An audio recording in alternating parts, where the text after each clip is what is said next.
Before we get into today's episode, I have a big announcement. Something I am really proud of and, honestly, very humbled by. I'm going to share a little bit later in the show, so stick around. Trust me, you don't want to miss it.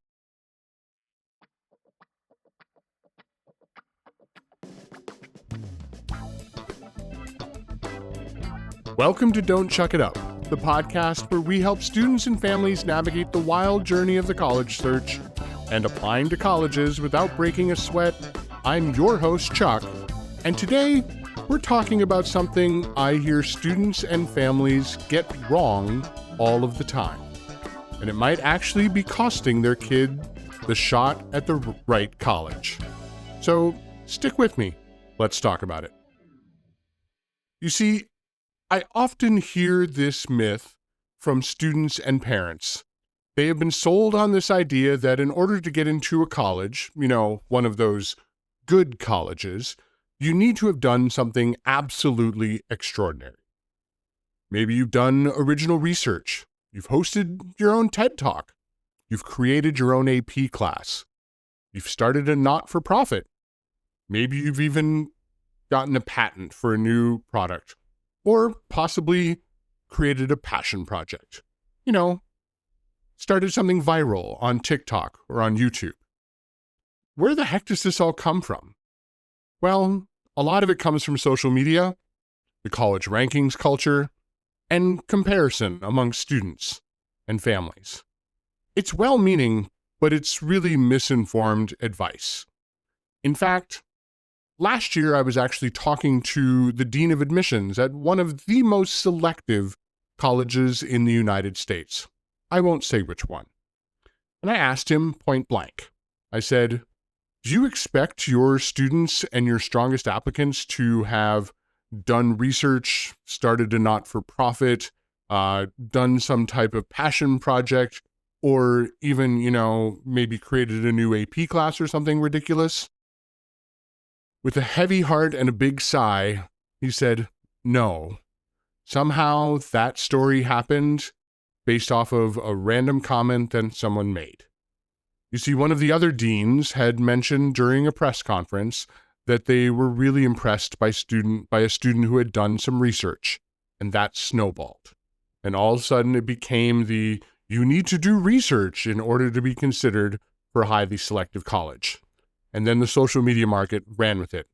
And the private companies started popping up offering research opportunities or other opportunities for students to get into. So let's be real. You don't need to do any of those things. The result, students feel like they just aren't enough or there isn't enough that they can do to prove that they are great for a college. They either inflate or invent, or they feel defeated before they could even start. Here's the hard truth. Most students who get into great schools haven't done any of these things. It's a little crazy, it's a little nuts, and I want to talk about it. So, when I spent over 10 years reading applications and admissions, here are the things that my friends in the admissions world said to me. The stories that admissions readers are really impressed by aren't the manufactured ones.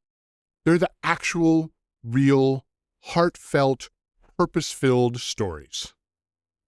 The problem isn't that students haven't done anything interesting. Students do interesting things all the time. I am impressed by students on a daily basis. The problem is that students don't recognize that what they have done is actually interesting. They're too close to it. It feels too normal to them. They think that everyone has done what they have done.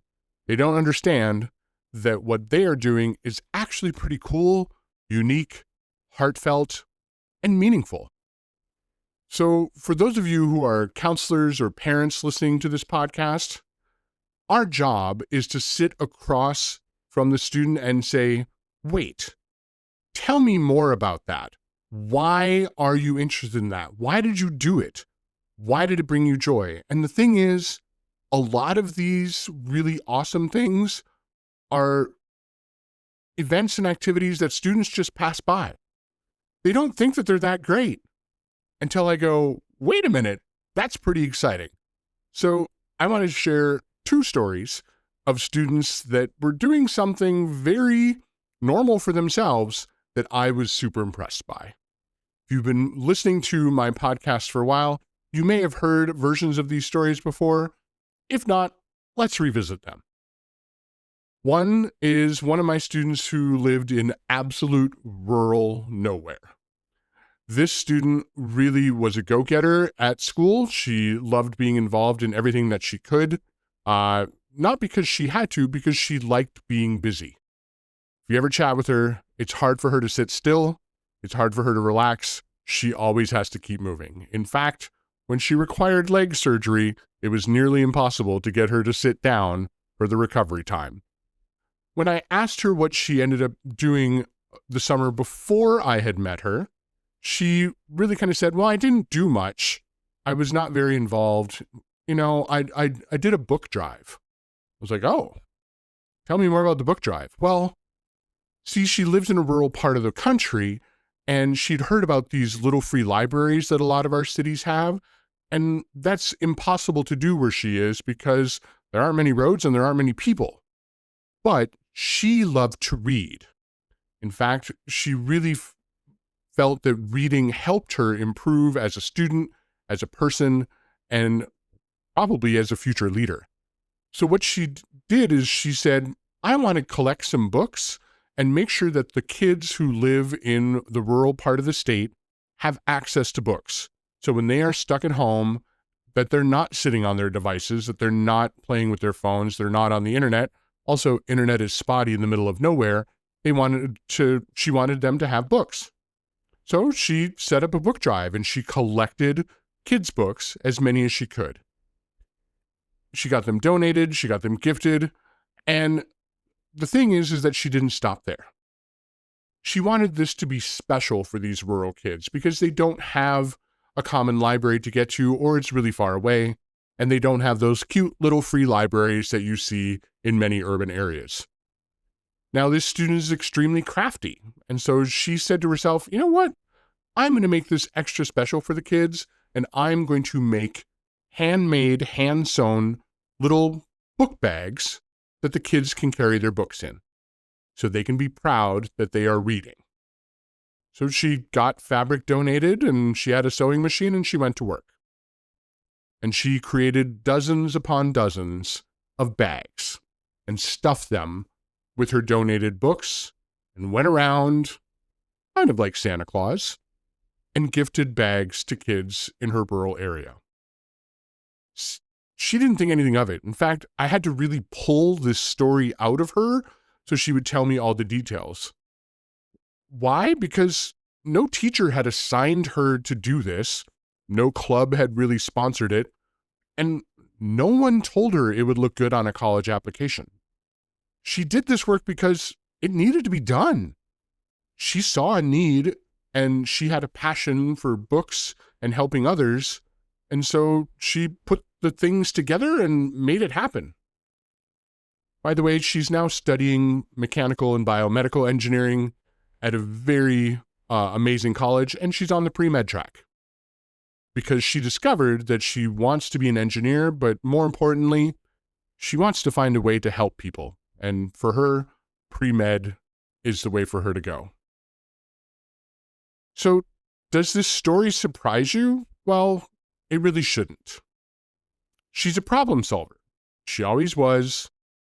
What the colleges saw in her story, which she shared in her application about raising books and making the bags, the colleges saw initiative, empathy, follow through, and someone who wants to make things happen without being asked. That is something that colleges are looking for. And she did it utilizing the resources that she had at her disposal. She didn't travel to a far-off country and help build a new wall or a new basketball court. She didn't create a new world-renowned not-for-profit organization on a website. She did it with the resources that she had in her community, and she did it because she wanted to do it. So let me tell you about one of the teenage boys that I've worked with in the past few years who also shocked me. This is a kid who's also doing well in school, but struggled. He had found out that he had a pretty significant learning challenge, and so we were trying to figure out what he wanted to do for a major. He wasn't quite sure. And again, I asked him, tell me about what did you do this past year that I may not know. And he told me a very interesting story. He and his friend had visited a friend of a friend's property. I can't remember the entire details, but there was a shed or a building on that property, and they had gone into the shed with the friend, and they discovered an old fishing boat. Now, my student is an avid outdoors person, loves being outside, loves being in nature, but this guy is salt of the earth, doesn't have a whole lot of money, but would love an opportunity to use a fishing boat. They talked to the person who owned the property and who owned the shed, and they said, basically, if you can fix up the boat, you can use it. So, what did the kid do? He got curious and tried to figure out things.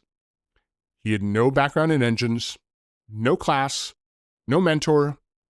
He just looked stuff up on YouTube and on websites and tinkered. And he also went to the local repair shop to get parts and quickly found out a few times that he had bought the wrong part, installed it, and had to take it all apart again, get a new part, work it all over again, and keep working on the engine over and over. And this took time. And he got frustrated. And there are certain points that he thought he would stop. But he did step away from it for a while, but began, because he's curious and he wanted to figure out how to make this work so that he would be able to have a fishing boat to use, he finally figured it out. You can only guess what happened when the family lawnmower broke the following summer. What's he doing now? He's at college, studying engineering, mechanical engineering, with a pretty darn good academic scholarship. Now, his application to college didn't need to say, I'm an engineer. In fact, he didn't think he was the perfect engineer. He didn't feel like he had a ton of experience. But that essay that he wrote about his experience with the fishing boat said everything that it needed to. You see, what the college saw when they read that essay was curiosity, resourcefulness, grit, and proof that he will figure things out when no one hands him the answers. What I absolutely love about this story is that the college where he's currently attending sent him a note after reading his application, applauding him for his essay.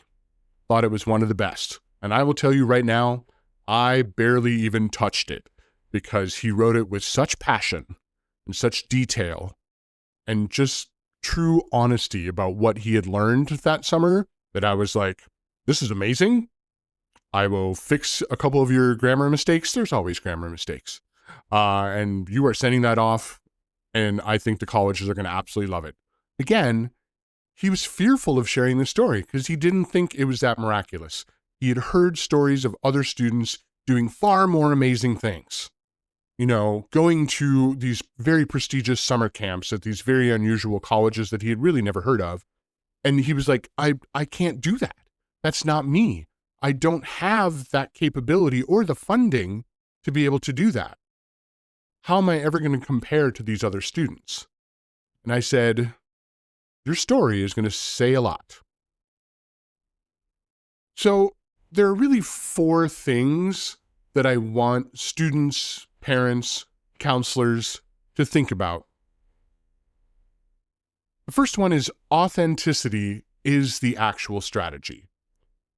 You see, colleges aren't looking for a specific resume. In fact, many colleges don't even require an essay. There's a few that do, but very few. They're actually looking for a person, someone to join their community, someone to be engaged in their campus, someone who's going to make a difference. So the student who made book bags wasn't being strategic. She was just doing exactly what she wanted to do, and that's why that story worked. Point number 2. The ordinary, done with intention, is absolutely extraordinary. You see, neither of these students climbed Mount Kilimanjaro. Neither of them started a not-for-profit. Neither of them actually had done something terribly out of the ordinary or flashy. They just paid attention to their lives and acted on what they saw. My third point is really for students. You see, students, your job is to notice what you have already done and talk about it. So here's what I recommend for students. Start with writing things down. Not for college, not for any particular reason, for you. Keep a journal, have somewhere on your phone that you can jot things down, but you need to have a way to remember things. Because oftentimes, once I start working with a student, I say, let's think about what you've done over the past few years, I get the blank stare. And students are like, I don't remember what the heck I did yesterday. So when something happens to you, or you feel like an aha moment, or something you're really proud of, write it down. Think about, what problems have you helped solve? What have you done and figured out on your own? This could be creating something, building something, navigating something, learning something. And also, what would you do even if no one was watching? No accolades, no awards, not even a round of applause. What would you do if no one was watching? And my fourth point is for my fellow counselors, independent educational consultants, and parents. We need to ask our students better questions. Such as, tell me about something you did that no one asked you to do. It's one of the prompts that I really enjoy, and it really helps students think. Or say, tell me about something that you've done that no one may have ever noticed and that you're really proud of. Ask the right questions, get them to tell the stories, and part of this is also Midwestern nice. I know a lot of my listeners are from the Midwest, and we don't like to brag about ourselves, we don't like to talk about ourselves. But remember, colleges want to learn who you are as a person. What is your core beliefs? What are the things that you enjoy? What is the things that really impact you and make you go, yeah, that was good? But they won't know unless you tell the story. Okay, I promised you an announcement at the top of the show, and I don't want to bury that ledge any longer. So, okay, I promised you an announcement at the top of the show, so I don't want to keep you waiting any longer. Here's the big news. If you've followed me on social media, you've already seen it, but I want to share this amazing result. I have recently been informed that I will be receiving the Bob Dannenholt Service Award from the Higher Education Consultants Association, better known as HECA. This is one of the professional organizations that I belong to as an independent educational consultant, and it is one of their most esteemed awards. The award recognizes commitment to serving the underserved population throughout the college search and the application process. To me, it was a really weird thing to receive, partially because, like my students in the stories, I hadn't thought that I had done anything that interesting. I had received a phone call while I was in the middle of a board meeting, and the voicemail, because I could see the voicemail text come across my screen saying, "This is urgent, please give me a call back." And I was stuck in meetings. So I texted back and I said, "How can I help you?" And they said, "Well, we really need to talk with you because we have an important announcement for you." And the text messages went back and forth. And finally I said, "Okay, I will give you a call once we go to break in the board meeting." During the break, I called the woman back. She was very ecstatic and hard to contain herself, and she let me know that I had won the Bob Dannenholt Service Award. And I didn't believe her. I was like, "Are you sure? Is this a prank call? What's going on?" And she said, "For your work with the podcast, the YouTube channel, and everything that you've done throughout higher education and your work as an admissions counselor and as an independent educational consultant. We believe you deserve this award." So I stopped and I reflected and I said, I'm just doing what I'm passionate about. Same as the students I shared with earlier. I am passionate about helping those who don't have the capability of hiring a professional, who don't have a ton of money to be able to fly all over and tour amazing colleges, who really want to figure out this college search and this application process. Throughout my time as an admissions counselor, I was very engaged with a program called College Horizons, which helps Native Americans, Alaskan Natives, and Native Hawaiians get access to college counseling. The Native population is one of the lowest college-going populations in the United States, and I was very happy to have donated over 10 years of my time towards that organization. I've also worked with an organization called College Possible, which has offices all across the country with their main headquarters in Minneapolis, St. Paul. They're an organization founded probably 20 years ago now that they put young college grads into high schools to help the underprivileged and the underserved students get access to college knowledge so they can figure out where they would like to apply and where they want to go. Again, for over 10 years, I worked with that organization and really loved helping the underserved. In my mind, the underserved are those that are the first generation students who've never gone to college, students who have learning challenges or learning disabilities, students who come from marginalized backgrounds and various identities where they don't see themselves as someone who should go to college. If you've heard any of my podcasts, you know that I believe every student has the capability of going to college. It's just that this process is so confusing and so much of a headache that it's hard, which is why I created Don't Chuck It Up. I wanted to have a way to get this information out to all of you and to really help more students and parents navigate the college search and the application process. So next month, June 2026, I will head off to the HECA Annual Conference in Chicago and receive the Bob Dannenhold Service Award. I'm super proud of this. It took me a while to admit that I'm proud of this, but I am super proud of this because I was just unbelievably shocked. So if you're going to be at the HECA conference, if you're one of my fellow independent educational consultants who's listening to this podcast right now, because I know some of you are, I hope you will join me in celebrating this momentous occasion. For those of you who are not going to be at the conference, watch late in June and in July, as I will try and get some photos up on my social media. So the students in today's stories, they're exactly who this work is for. Kids who have everything that it takes to go to a great college and have an amazing adventure after high school, but who need someone in their corner who sees that. I'm truly thankful for all of this. So here's my final challenge to all of you. If you are a student, a parent, listening to this episode, I want you to do one thing this week.